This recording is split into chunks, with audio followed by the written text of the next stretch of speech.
Doctor Sarvepalli Radhakrishnan Bharat के पहले उपराष्ट्रपति और दूसरे राष्ट्रपति रहे। वे भारतीय संस्कृति के संवाहक, प्रख्यात शिक्षाविद, महान दार्शनिक और एक आस्थावान हिंदू विचारक थे। उनके इन्हीं गुणों के कारण सन 1954 में भारत सरकार ने उन्हें सर्वोच्च सम्मान भारत रत्न से अलंकृत किया था। उनका जन्मदिन 5 सितंबर भारत में शिक्षक दिवस के रूप में मनाया जाता है। डॉक्टर राधाकृष्णन का जन्म तमिलनाडु के तिरुतनी ग्राम में 5 सितंबर 1888 को हुआ था, जो तत्कालीन मद्रास से लगभग 64 किलोमीटर की दूरी पर स्थित है। जिस परिवार में उन्होंने जन्म लिया वो एक ब्राह्मण परिवार था। उनका जन्म स्थान एक पवित्र तीर्थ स्थल के रूप में विख्यात रहा है। डॉक्टर राधाकृष्णन के पूर्वज पहले कभी सर्वपल्ली नामक ग्राम में रहते थे और 18वीं शताब्दी के मध्य में वे तिरुतनी ग्राम की ओर स्थानांतरित हो गए। लेकिन उनके पूर्वज चाहते थे कि उनके नाम के साथ उनके जन्म स्थान का नाम भी जुड़ा रहे। इसी कारण उनके परिजन अपने नाम के पहले सर्वपल्ली लगाने लगे। डॉक्टर राधाकृष्णन एक गरीब किंतु विद्वान ब्राह्मण की संतान थे।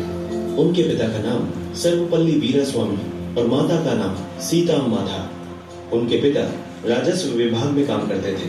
उन पर बहुत बड़े परिवार के भरण पोषण का दायित्व था। वीरास्वामी के 5 पुत्र और एक पुत्री थी और राधाकृष्णन इन सभी संतानों में दूसरे स्थान पर थे।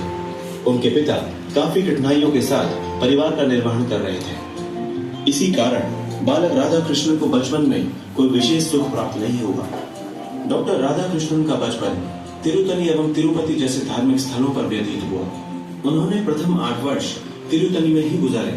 हालांकि उनके पिता पुराने विचारों के थे और उनमें धार्मिक भावनाएं भी थी।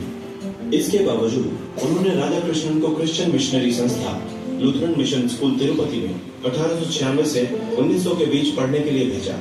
फिर अगले 4 वर्ष यानी 1900 से 1904 की उनकी शिक्षा वेल्लूर में हुई। इसके बाद उन्होंने मद्रास क्रिश्चियन कॉलेज से शिक्षा प्राप्त की। वे बचपन से ही एक मेधावी छात्र थे। इन 12 वर्षों के अध्ययन काल में राधाकृष्णन ने बाइबल के महत्वपूर्ण अंश भी याद कर लिए। इसके लिए उन्हें विशिष्ट योग्यता का सम्मान प्रदान किया गया। इस उम्र में उन्होंने वीर सावरकर और स्वामी विवेकानंद का भी अध्ययन किया।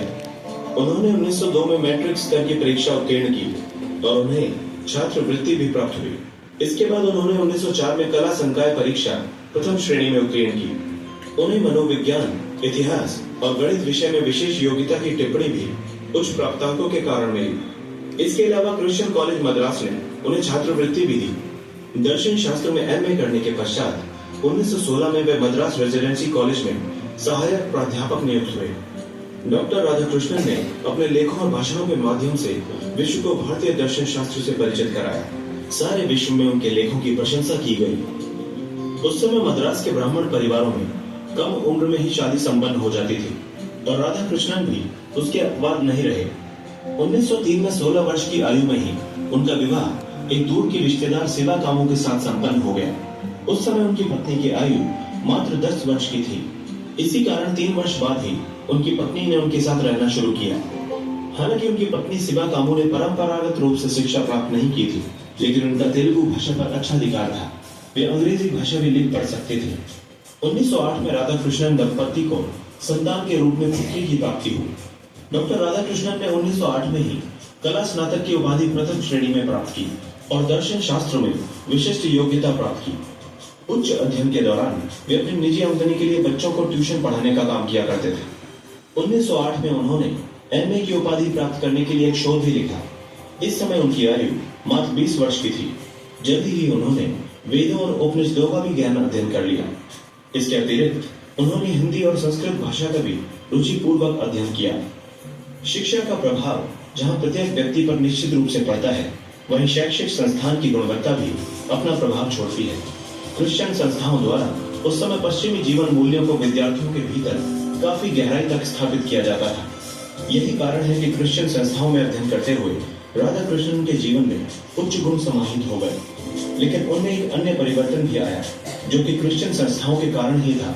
कुछ लोग हिंदुत्ववादी विचारों को नीचे नजरों से देखते थे और उनकी आलोचना भी करते थे। उनकी आलोचनाओं को डॉक्टर राधाकृष्णन ने